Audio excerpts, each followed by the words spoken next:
Hello, this is Lawrence Lewis. And this is Sister Christian. Today is Wednesday, April 1st, 2020. This is the Producers Happy Hour. Two producers on opposite coasts reaching out to our filmmaking and live event community to hear your stories about how this pandemic has affected you, your life, and your work. It's important to keep sharing our experiences. Your stories let us know that we're not alone. Email us, or better yet, record a 1 to 2 minute voice memo and send it to producershappyhour@gmail.com. Just follow the instructions on our website, producershappyhour.com. And share this show with friends and colleagues. We want our stories to be heard. We think it's important to keep the community closer, so please share. Yes. All right, Lawrence, today we're chatting with production designer Katie Byron. Yeah. Katie is a production designer for film, television, and commercials. Mostly film and television. She does a lot of narrative stuff. It'll be great to get her perspective. She's based here in LA, but works all over the world. Excited to chat with her today. I'm excited. How are you doing, Christian? So, I'm doing fine. I'm just going to say fine. Yeah, no, that's kind of where I'm at. Yeah. I don't know that I'm feeling one way or the other. I had a hour and a half conversation with my mother this morning. She lives in Kentucky, so it's always interesting to check in with the non-coastal communities to see how it's going, because it is different. You know, obviously, she's over 65 and her husband's over 65. And, you know, just checking to see how, if they go out and the groceries and all of those things, how they're doing, because I can't help her physically. I can't physically be there to help her. So, yeah, I mean, she seems to be doing well, but an hour and a half is a long time to talk to your mom. That's a long conversation. I'm sure everyone out there knows that, but just saying it. But she's okay. Everything's fine. Yeah, everything's fine. It was just a long conversation, you know, just checking in with each other. We do it every few days. We don't speak every day. So yeah, everything's fine. How are you doing? I'm good. I came back to LA for a few days and working from here. And it's fine. Yeah, I drove through the neighborhood and saw everything closed. And it's, you know, sad to see my little beautiful neighborhood of Los Feliz kind of all shuttered up. But I'm here. I'm going to order from some restaurants, do what I can to support them. Yeah, get some of those home state margaritas, which I'm jealous about. Yeah. Everybody in the Silver Lake area, Los Feliz, Echo Park, please. Home state. Yeah. Get a jug of margaritas from Home State. It's amazing. I know the meatball shop here in Williamsburg will deliver you a cocktail for $4, which they send out a mixer with liquor in a mason jar. And then that's amazing. I got something called a pomegranate mule, which is a Moscow mule, but with pomegranate juice, it seems. So they sent a side can of ginger beer and then a vodka pomegranate infused mix in a mason jar. And then you just make up your drinks yourself. So did I don't know how the liquor licenses work there in New York, but here they suspended it. They did. Okay, same thing with us. Yeah. Yeah. They allowed any restaurant to sell cash and carry booze. Yes. Which is even if they never had a liquor license before, which is amazing. It is. It keeps very smart on behalf of our and I don't know that a lot of restaurants have received that information here in New York, because some of them still aren't selling alcohol. But I can say that, you know, especially the ones in Williamsburg, if you live in Brooklyn, are all catching on to the, you know, either sending a bottle of wine with your meal or, you know, a premixed cocktail. Right. So home state, yes. And you're back for a little bit. Yeah, back for a little bit, sleep in my own bed, check our mail, and check in on the house. And that's about it. Then we'll probably go back out after the weekend to Joshua Tree. Yes, it's nice. We're very fortunate to have both places. Yes. So we're taking advantage of it, bouncing between the two. Well, today's the first day it hasn't rained in New York. There's bright blue sunshine out there, so I'm going to get out for a walk after this. Good. So a few things to share with everybody before we dive into a voice memo. The Freelancers Union, who we've been talking about, they posted that form letter that we have on our website that you can send to state officials. They have come out with a kind of an explanatory blog post about what the CARES Act means for freelancers. And for everybody to remember, the CARES Act is the Coronavirus Relief and Economic Security Act. Some aspects of this act that do apply for self-employed or small business people. We were talking about this earlier. Christian, you operate as an S Corp, just like I do, right? So you bill everything through your corporation, and you are technically the sole employee of the company. And that's how I operate as well. So we qualify under the Small Business Payroll Protection Plan. So for people that operate like us through a corporation, there is some sort of aspect to this benefits package that we do qualify for. And then there's 1099 people, and then there's people that just go on payroll. So we all have different ways of getting paid, and the Freelancers Union breaks it down for us in this blog post. It's called What the CARES Act Means for Freelancers. Search for it on their website, freelancersunion.org, and we're going to put a link in the show notes. I think that's great. And I think that if anybody out there is starting the process or has any findings that you have or any tips, we'd love to have you on so you can walk us through it. I know that, I need to start looking at those things. Procrastination, I'm sure, is part of it, but I don't even know where to begin. I'm sure I can read it and find out. But if somebody would like to come on and, tell us about your experience, that would be great. Yeah, I've reached out to the Freelancers Union. Maybe we can get them on to see if they can walk us through all the various aspects of it. Fantastic. Also, my accountant, I've been talking to him. I might see if he can come on and talk to us about what our options are. Oh, is your accountant LA based? He's actually not. He's remote, but he works for a lot of freelancers and self-employed type people. So, Christian, have you seen this ad in your feed from Facebook? It's like shots of empty streets and empty cities. Yes, I have seen it. It appears to be stock footage, but a lot of it looks practical. Yeah, I'm not sure what was shot, what wasn't shot. I know Facebook is a little under fire and, especially, these past few years with the political ads and stuff. So I know not a lot of people are happy with them, but I have to say this is actually a pretty nice spot that they've put together. It's promoting basically a support fund. It's facebook.com/COVID support. This video it could very well be stock footage. Some of it looks current, though. It's pretty heartfelt. It looks like what they've done is taken iPhone videos or postings and have, added them to maybe some stock footage, but a lot of it looks really current. It's really well done. And the most amazing thing that I like about this is it features a UK artist by the name of Kate Tempest. Have you heard of her at all? Yes. She is amazing. If you haven't listened to Kate Tempest, now is the time more than ever. She's kind of a spoken word, kind of beat poet / kind of rap artist. Her voice and her stories are behind this video. So if you see it in your feed, unclick it, listen to Kate Tempest. And then you can go to the /COVID support, Facebook /COVID support, and it offers you a bunch of different ways how you can help. Yes. Either financially or how you can volunteer or anything. I think volunteering is pretty important. So yeah, this is a great way to look and see if there's something that you feel that you could do. So Crew Nation by Live Nation. Have you heard about this, Lawrence? Tell me all about it. Crew members are basically the backbone of the live music industry, right?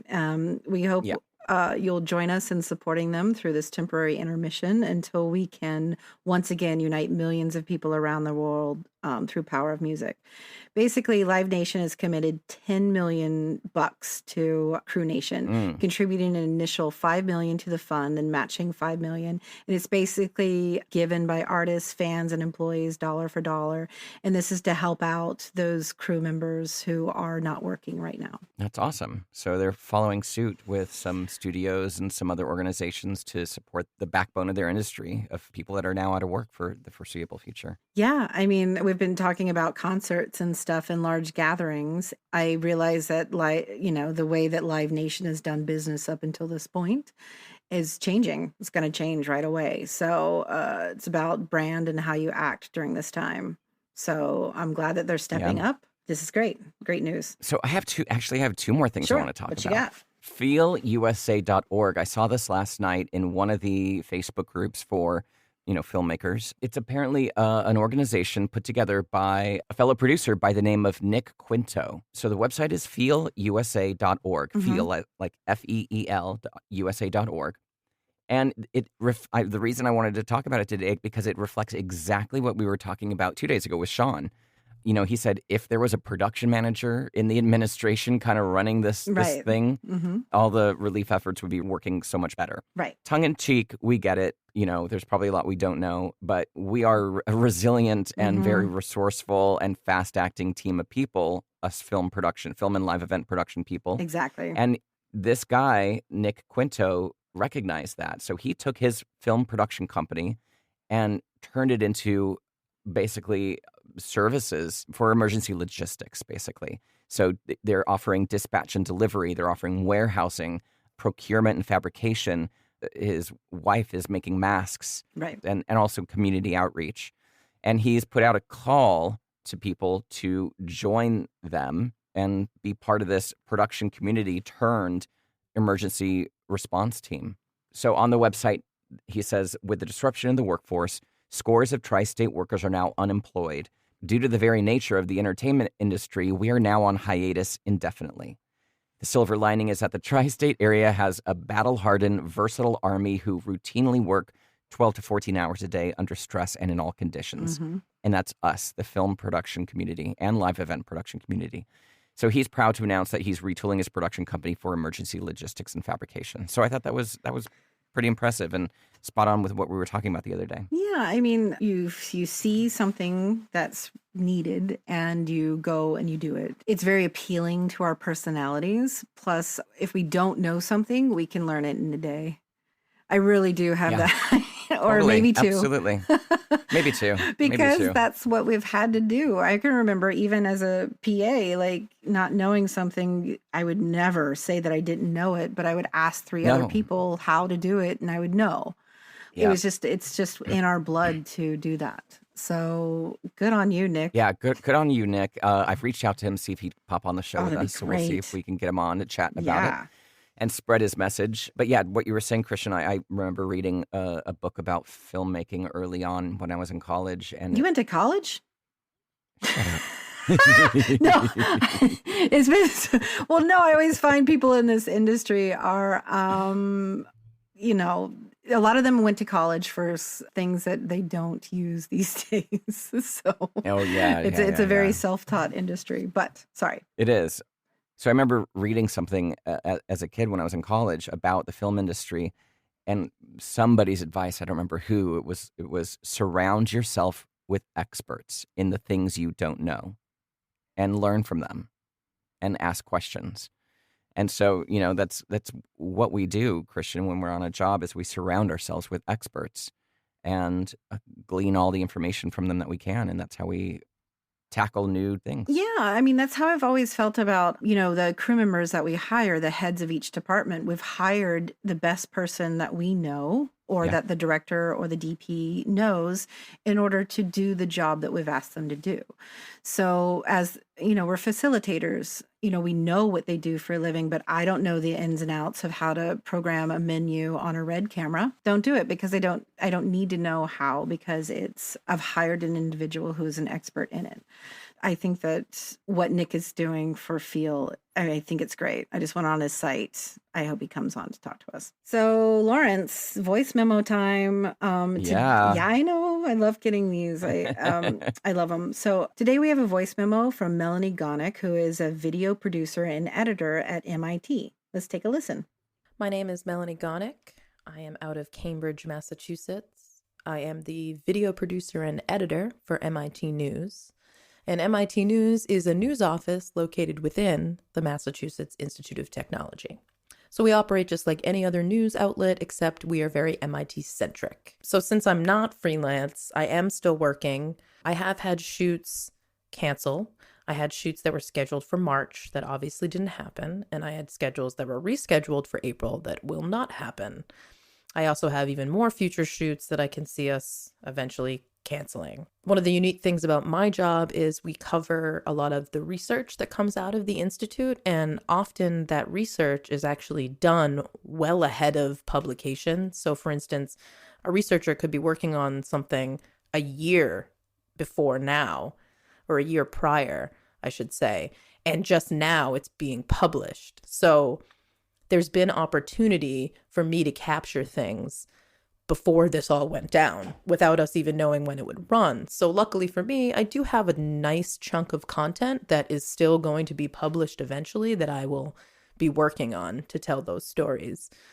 But otherwise, just like most people, we've had to kind of pivot our focus. MIT's working on a lot of research right now related to COVID-19. So I've had opportunities to assist in telling that story creatively. I do a lot of audio work for my job. So in that sense, nothing in that regard has changed because that's something that is easily done remotely. I might not be in my nice studio that I have on campus, but I am still able to capture audio. It's just really hard. I would say that I'm so lucky to have a job and I keep working and I'm motivated to be creative. And I think that if I wasn't, I would still just try as hard as I could to stay creative. It's hard to stay creative in a time like this, even if it's something low key, like making funny videos for Instagram, like whatever. I think it's just really important to keep your mental health healthy. And a lot of that involves just being stimulated. So I don't know what to tell people except just please try to keep your brain functioning and moving. And, you know, if you have equipment that you own, just go out and shoot stuff, document this process. I don't know, start your own documentary maybe. Could be worth it something someday. Good luck. I mean, Yeah, it can be hard to be creative right now. I definitely have big aspirations in times like these to be like, I want to make everything. But then me too. it's a little challenging. It is. I also think she's doing some housekeeping too, you know, going back and looking and such and, you know, reflecting, which I think is important as well. Yeah. Well, thank you, Melanie. That's an interesting perspective. Yeah. Being full-time and focused specifically at one institution on stories about that institution. It's good that you're keeping busy, and thanks for sending in your story. Much appreciated. Yes, thank you very much. All right, so Christian, you sent me this petition about New York City rents. Do you want to talk about it a little? Yes, there's a petition that we've been mentioning about trying to get at least Mayor de Blasio kickstarted into the right direction on how to fix this, because now it's April 1st. And I realize that it's a countrywide situation and that, you know, New York City is a very dense population with skyrocketing rents where a lot of people are living paycheck to paycheck, as we all know. There's a big movement here to not pay the rent. I think that the second stimulus package that we're going to pass, I know it's being worked on right now because we're going to be doing this longer than we thought, will hopefully begin to address that, because everything that I've seen, you know, banks are getting breaks, landlords who own multiple buildings are getting deferments, mortgages are getting deferred, but the one thing that isn't are tenants. And I do think that the rent-controlled apartments in New York are getting some relief, but for those of us who are, you know, because basically a rent-controlled apartment in New York is like winning the lottery. Yeah, right. I mean, those those are put in people's wills.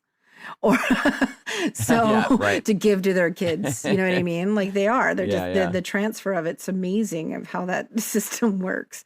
So those of us who aren't doing that are still looking for ways on how to either get a little bit of relief or, you know, some sort of action. So I can post a different article as well that just kind of gives a nice sum up of where we're at for New York City. I do know that here in LA, you know, we talked about the new terms. You have a year to pay back these 3 months of rent. Yes. However, there was a video I saw last night protesting around the mayor's home here in LA. And if you've never seen a protest during times of isolation, it's interesting. It's a train of cars honking and circling his home with signs in the window that says, cancel rent, and they're just going in a circle around his home.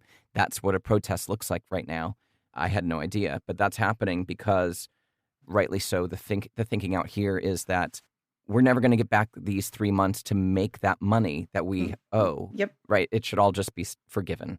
It should not be postponed, deferred, paid back later. These 3 months of rent should be forgiven. Yes. And that's what those people are fighting for in their cars circling Mr. Garcetti's home here in LA. That's an interesting because when I think protest, I think of people marching in the streets with signs, and the people's ingenuity right now on how exactly. on how to protest safely but still getting their word out there. I mean, I like it because that would be annoying. Those horns. Yeah. Yeah. I can hear it now. The one thing that I've Yeah. noticed in New York, by the way, side note, is there's no horns. You hear horns right. all the time because we use All our the time. horns like, It's like a second language to you guys. it's like it's like, It is. in the the hillbillies have their own hollers that they do. I know because there's like my family there's had 14 one. Yeah. There's like 14 different styles of a horn honk, and they all mean something different. And if you're there long enough, you'll start to hear what they mean. Exactly. One is like, "Hey, move it," and the other one's like, "Hey, move it." Yeah. But yeah, And the third one's, "Hey, fucking move it." Exactly. So it's there's no horns. It's eerie. It's eerie, I bet, right? It is a little bit. It's nice, but it's also a little bit eerie because you begin to get used to those things living in a dense city. Yeah, yeah. So we're going to put the link to this petition in our show notes and on their website. I haven't seen anything similar to this extent for LA, but I'll keep looking. And if I do find one for LA, I'll include that as well. Yeah, I think change.org is a pretty good barometer, and there's a few others out there too. Yeah. Yeah. All right, so let's get to our interview, shall we? I'm excited. So, Katie Byron is a production designer for film, television, and commercials. She began her studies at UC Berkeley in architecture, but quickly realized her interest in space and design was more aligned for storytelling. This led to a natural transition into film and interactive installation art. Her upbringing in literature, writing, music, and travel has played a huge role in her development as a collaborator and a creator. And she believes that it's that extracurricular activity that has the greatest influence on her work. Her recent credits include Booksmart, Color Out of Space, and Zola. Let's take a listen. Katie, thank you so much for joining us. Can you tell us a little bit? First, we want to start with how are you? How are you doing through all this? How's you, your family, your loved ones? Man, there's too much to say, but I'm doing really well. Like I feel great. My family is doing well. I feel very fortunate in these times, but of course it's a challenging time for the rest of the world. So we'd love to hear a little background on yourself and what type of projects you work on and what was happening when everything went down. I'm a production designer for feature films and television. I feel really fortunate and very prepared in this time because I was planning on taking some time off during this period.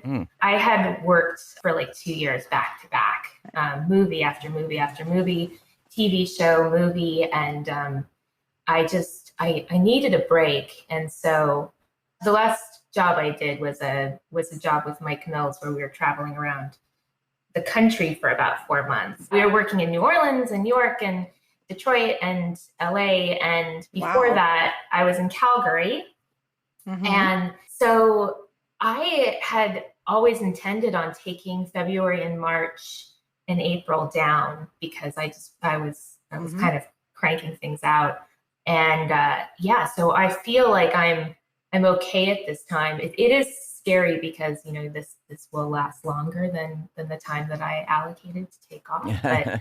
But it is, one of the things that happened is when I decided to take the time off, then I was constantly tempted by projects. Like I was, going out for interesting jobs that I was excited about, even though I promised myself I would take time off. So it feels like a forced period of like, you got to stay put and you can't, there's no FOMO, there's no Exactly. Yeah. Well, it's interesting that you were just in New Orleans, Detroit, New York, and here. Have you heard from any of those local crew members that you worked with, or? Yeah, I had an amazing crew in New York, and New York. Yeah, I mean, oh yeah, there you go. Yeah, and it is so interesting, because it's it feels like it was years ago that I was there, just because so much had changed in the past couple of weeks. But they're all doing good. It's hard because with you New Yorkers, you guys have small places to live and the city is your living room. And now this living room has been pulled out from under your feet. And now you've got to be in these small apartments. And a lot of people I know are maybe struggling with that aspect of it. They can't like enjoy the city in the same way that they usually do. And then, New Orleans is like another totally different situation. The people that I know there have been through Hurricane Katrina. So they're pretty hard people. They're pretty hard people. And a friend of mine there has used the word magedy to describe their like energy, which is like magical tragedy. There's magic in the tragedy. There's this coming together. There's this, goosebumps. Yeah. It's such a great word. The premise of the movie that we were working on, we were really engaging with a lot of the different communities in New Orleans, and really seeing the class divides, and they're really the battleground for a lot of what we're dealing with in America. So they're at the forefront of it, and just wonderful, beautiful people. And I find New Orleans crews are pretty resilient. They're really good people and hardworking and pretty resilient. And I think you have to be when you're in a community that has gone through so much tragedy. It was an interesting thing just to be roaming the world before all this happened, and then come back home and just kind of like and enjoy the great pause. That's what my brother calls this experience. Oh, really? Is he in the industry as well? No, he's not. He is. Right. Yeah. So the great pause. Yeah. Because pause. Right. That is really good. It's good, but it's also as freelancers, we have the great pause for 2 weeks at a time. So in the past, what we would call a great pause was 3 weeks. Oh, I was talking to a producer director friend of mine yesterday, where he referred to this moment as the research and development phase of humanity. Oh, these are gems. Yeah, this is good. These are little gems you get there, Katie. Yeah. We're going back with some client notes. we're gonna present version 2 next. Yeah. We're gonna try and figure out what humanity needs, and take a big red Sharpie and make it happen. It's interesting because, we've been doing this podcast daily for a couple of weeks now, and we do magedy is the first time I've ever heard that, but people are seeing the magic in this awful, uncertain time because of this is the great pause. All of our normal responsibilities have been taken off the table in terms of work or, whatever it is that we do for a living. Now our only responsibility is making just enough money so we can feed ourselves and staying calm and checking in on people. So there is something really unique about this time period, and magedy, I think, really, really kind of encapsulates it. Yeah, and I have to give credit to Jackie Samel, who coined that term. But it's a smart one. Shout out to Jackie. Shout out to Jackie. Now, Christian and I mostly work in commercials and advertising. You mostly work in features, correct? Yeah. I don't know how that works for you in terms of, your calendar, what lies ahead. How far out do you usually have your year planned? But I imagine right now everything's kind of off the table, on hold, or do you have stuff later in the year that's already lined up that you might still be doing? Yeah, I think that everything's on hold. I didn't book a job before, this whole thing went down. As a department head, you guys deal with this as producers. Before the industry shut, I was working on a commercial. And I was really stressed about what would happen being in charge of my crew if one of my 30 people that were working on my team called me and said they had a fever, what I would have to do that morning. Right. Yeah. As a department head, my job is to just imagine all the problems that can happen and be ready for them. And so, be prepared. So in that moment, I was like, oh my God, okay, 5 a.m. Is my lead man going to call me with a fever? Okay. He's good. All right. Is my prop master going to call me with a fever? Okay, they're good. So in every person, you have to come up with a plan for what happens if that person can't do the job? Wow. Can I call somebody? Yeah. Can I jump in that truck myself and drive it? And I was like, holy shit, if I was on a movie, how hard this would be, where there's multiple trucks and there's multiple departments underneath me, and so So before the industry shut down, I actually, decided I don't want to be, I can't lead a project in this time. Right. So it's just too, that the stress of being a designer is enough, and the worry that, that at any moment people could go down, I think that's very responsible. Yeah. Yeah. It takes a lot to say, no, I'm not going to work, because I know that it would put other people in the job and other people in jeopardy. And so that's what keeps running through my head is how do we crew up in the future with this thing looming over our heads? Do we have people on standby that, we have our truck drivers, but we have our like B team that comes in, that is like our, what's it called in like the theater relief? Or the understudies. Understudies, right. Yeah, and then I was talking to some friends that are part of studios, and I was like, how are you guys dealing with this? Like, if an actor has a fever, how do you handle this? And, when we were working on Come On, the movie that we just wrapped, it was like, there was someone on our team that was sick every single day, and we had to you just have to work through it.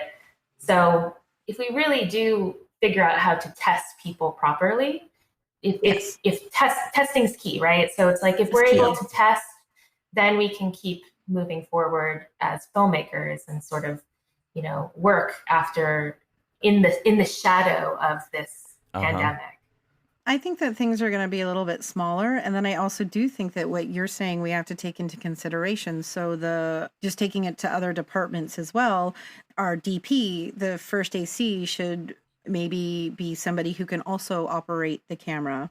Yeah. Just in case. And the best boy needs to be, and then we had, who suggested it? Maybe the gaffer, we're still paying them for the day. Was it Susan? Susan Ruid. Yeah, Anderson. So if the gaffer is sick, he can still be on FaceTime because he's still getting paid, and he can be talking. It may mean that we need to slow down, and that our 10 to 12 hour days on a good day, our 12-hour days we're not packing in so much content. We have to take it in half, and we have to start a little and be a little bit slower and methodical about it. Yeah, and that actually honestly sounds very lovely and healthy. I know. Utopia. We're inventing it right now. Yeah, we're inventing it. I mean, and I think that's one thing that this whole crisis is teaching us is like how to install better systems that are more compassionate and include the human experience in a deeper way. I'm hoping that a lot of old systems that don't serve us will die, and we'll adapt to what humanity really needs. Exactly. I hope we allow ourselves to. And speaking of sick leave, like in the film industry, you just don't call in sick. You still go to work, because the way we've structured what we do, it's all so insular. There's only one person that is the prop master, right? You can't ask the gaffer to fill in. Well, you could. So it is. Well, you could. It is a unique situation that we're in, and it was interesting to hear that you started running through that scenario in your head. Well, what if this person goes down? What if this person goes down? How do you keep the job on track? How do you make sure they're taken care of? It's a unique scenario for filmmaking that we have to kind of address when we start to go back to work, to make sure everyone's healthy and has the option to stay home if they need to. Yeah. Right. And maybe structuring the budget in the future as well. That includes some overlap for team members and sick just leave or we have, 2 prop masters that alternate days. I mean, I don't know what the solution would be, but to begin even thinking about it, I think is important. So we're ready to go.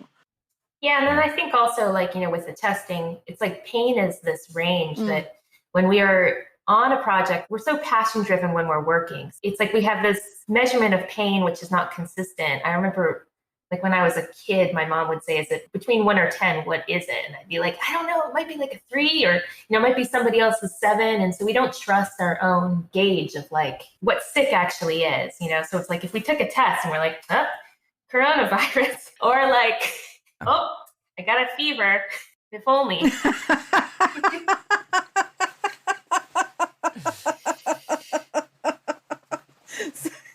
Yeah. Well, I completely agree with that because there's been times, and I've been guilty of it. And so everybody, please, this is a great time to judge me.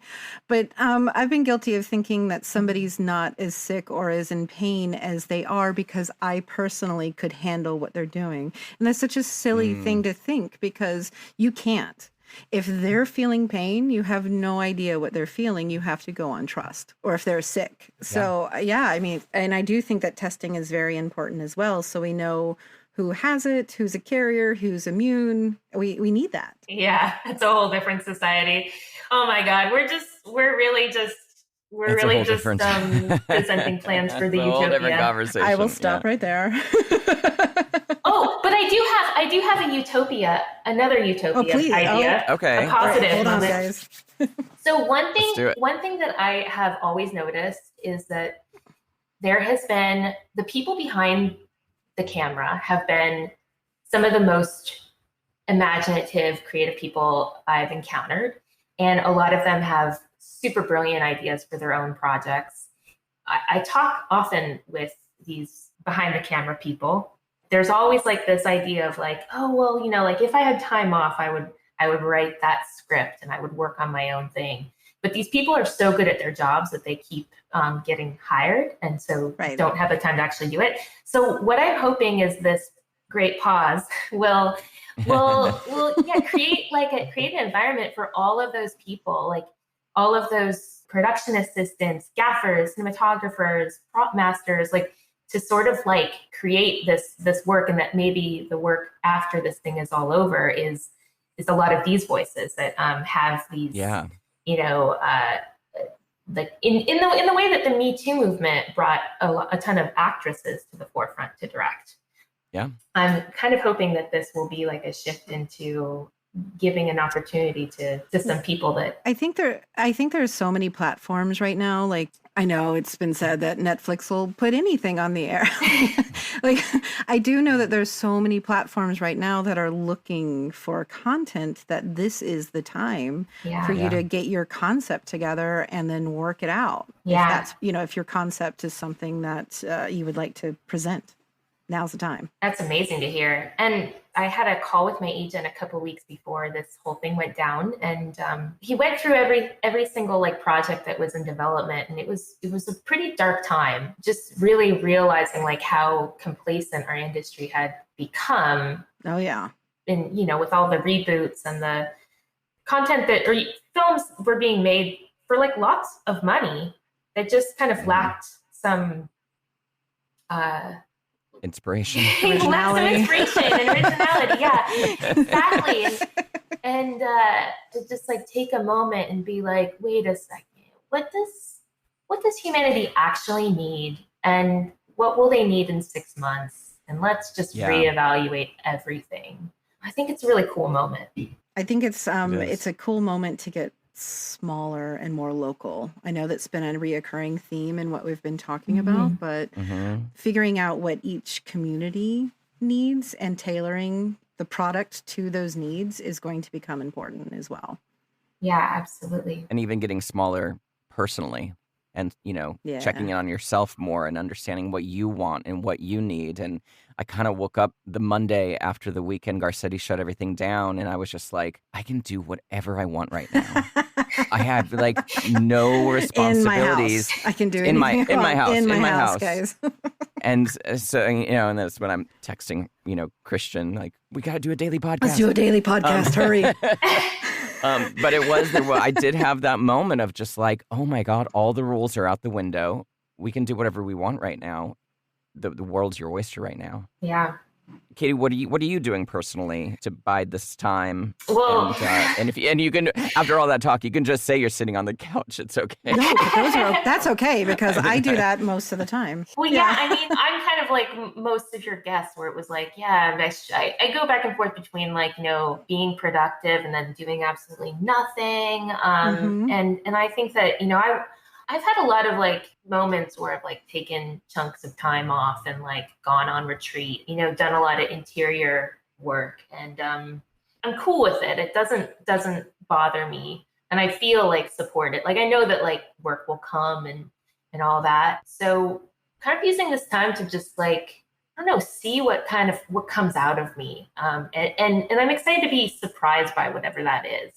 And just whatever happens, and rather than like coming up with a spreadsheet of tasks, I'm excited to just see what will come. The one thing that I definitely want to do is I want to become a better production designer. I want to. How is that possible? You're amazing. Well, no, I mean, I think that I want to learn some new tools. I want to get better at some programs that I'm like weak at. Like some 3D modeling illustration tools that I'm like not the quickest at. I want to get quicker.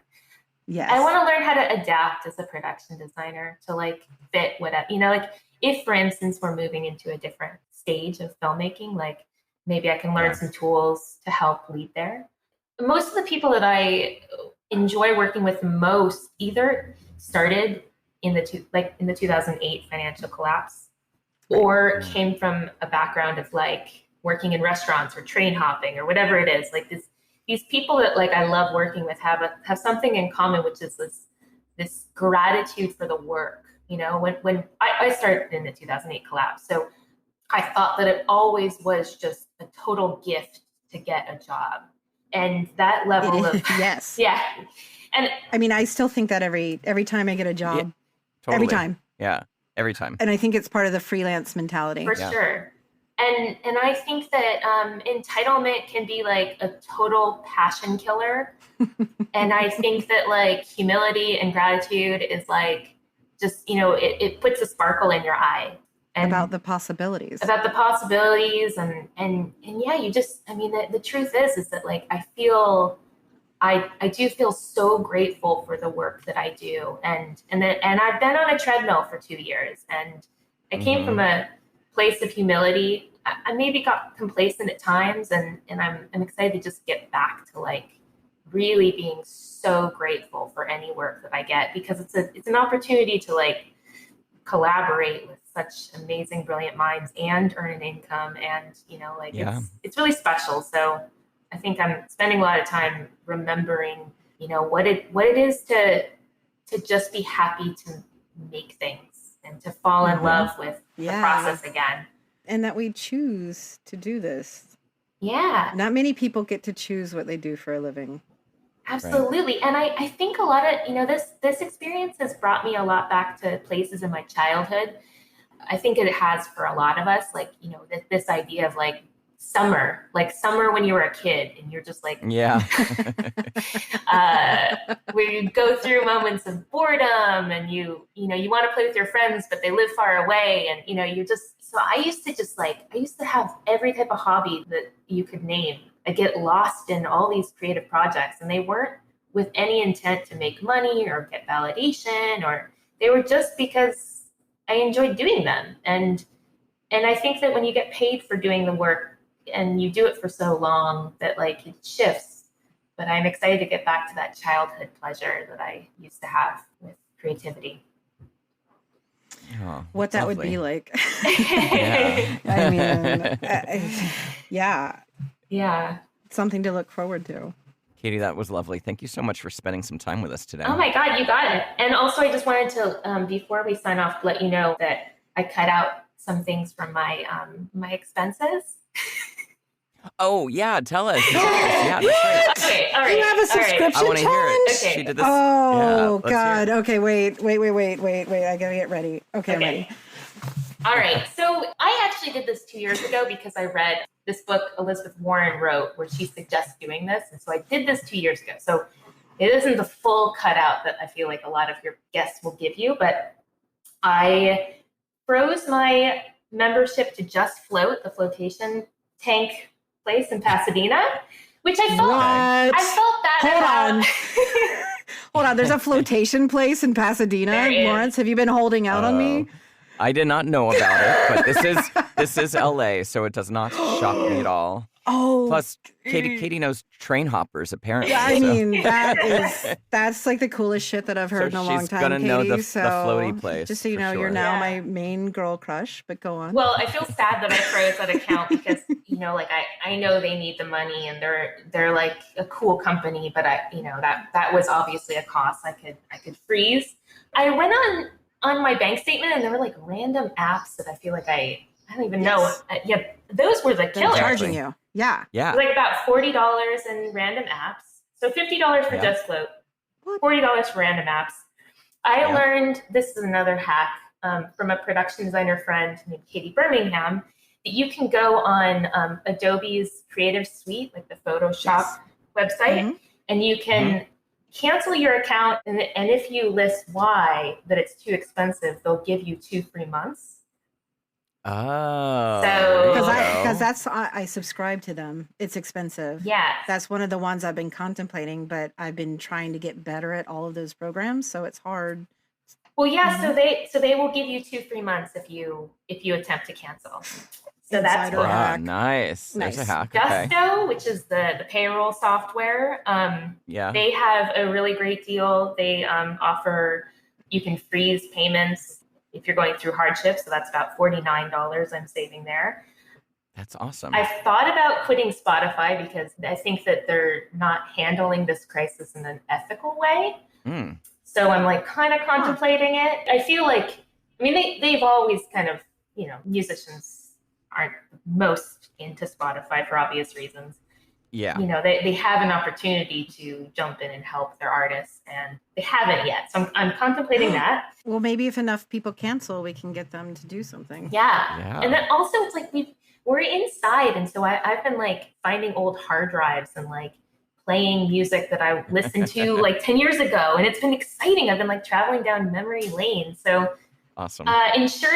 Car insurance has been a huge debacle in my life because everybody that I've talked to has said completely different things about different insurance companies. So I'm still trying to figure out the best one there. But you still have a car and you still need insurance, right? Yeah, still have a You're car. just looking to like change. Okay. Again, like, this Elizabeth Warren's book, like she was like, go through every single expense and then ask everyone around you what they pay.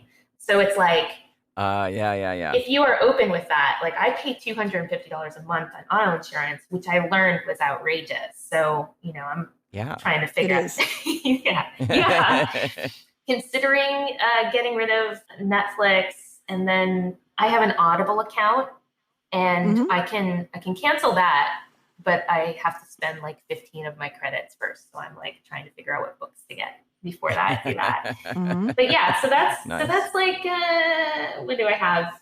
Like I guess $150 a month that I have. That's huge. Yeah. That's amazing. That's groceries. Yeah. So thank you guys for suggesting to do that.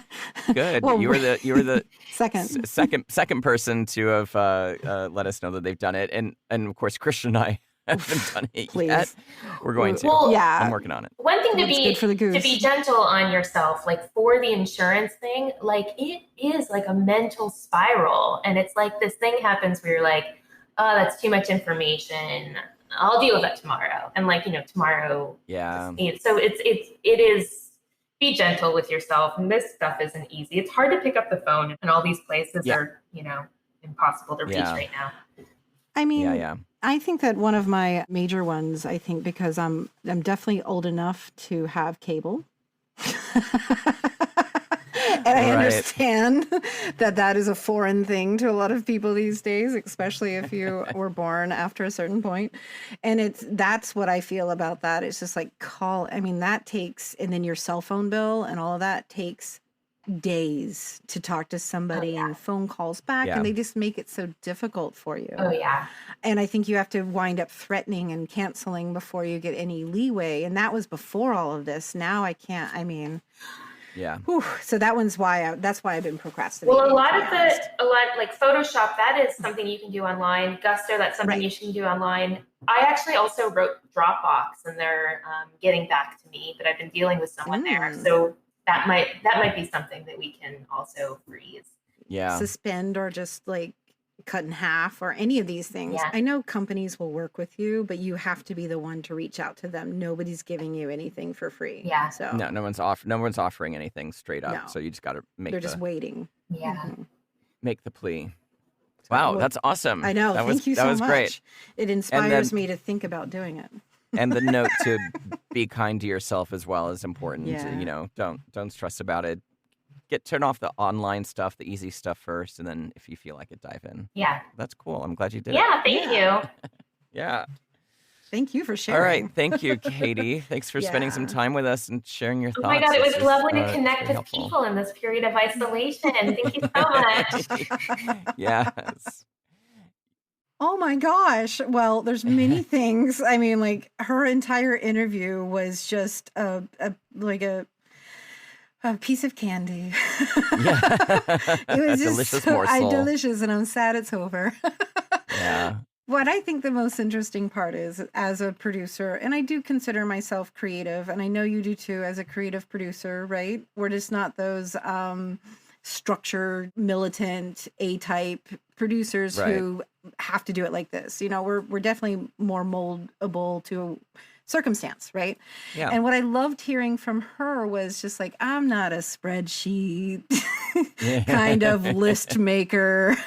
You know, she's just doing it organically, which is so appealing because, you know, the first thing I think we're taught in our industry as a PA is to make a list, write it down.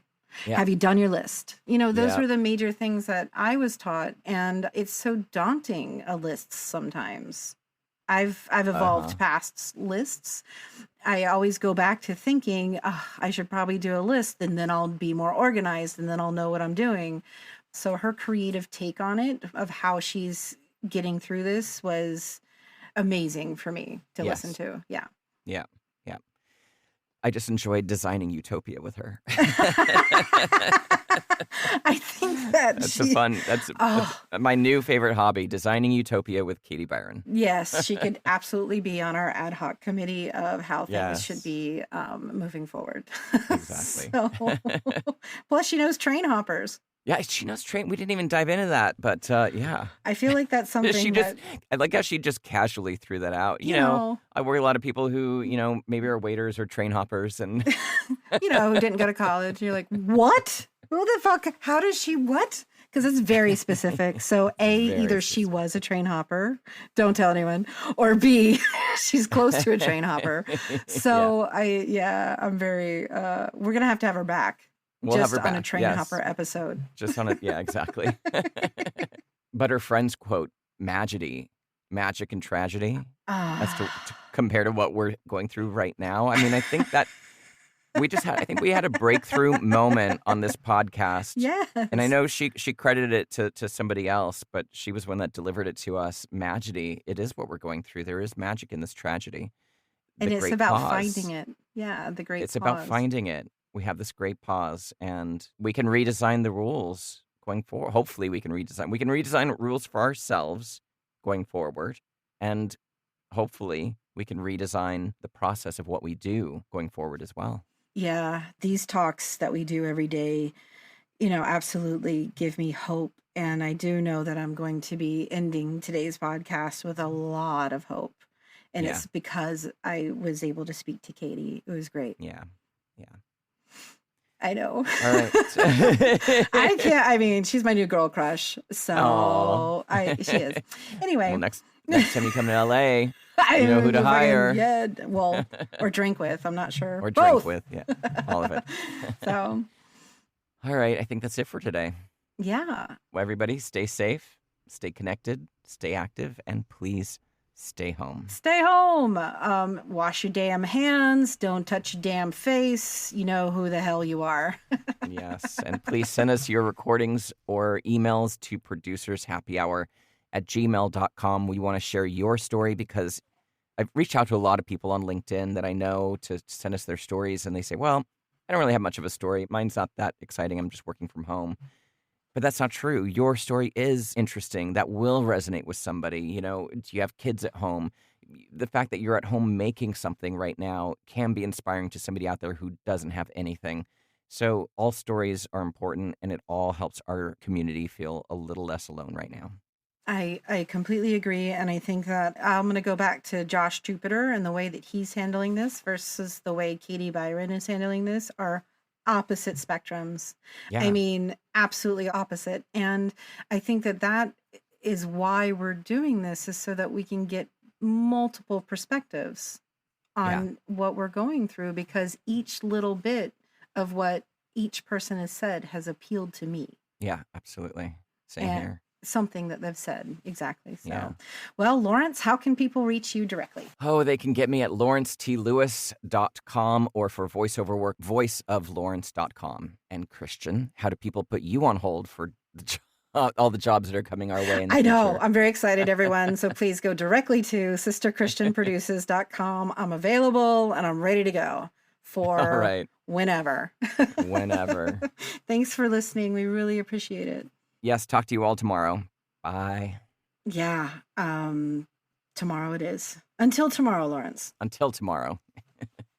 Bye. Bye.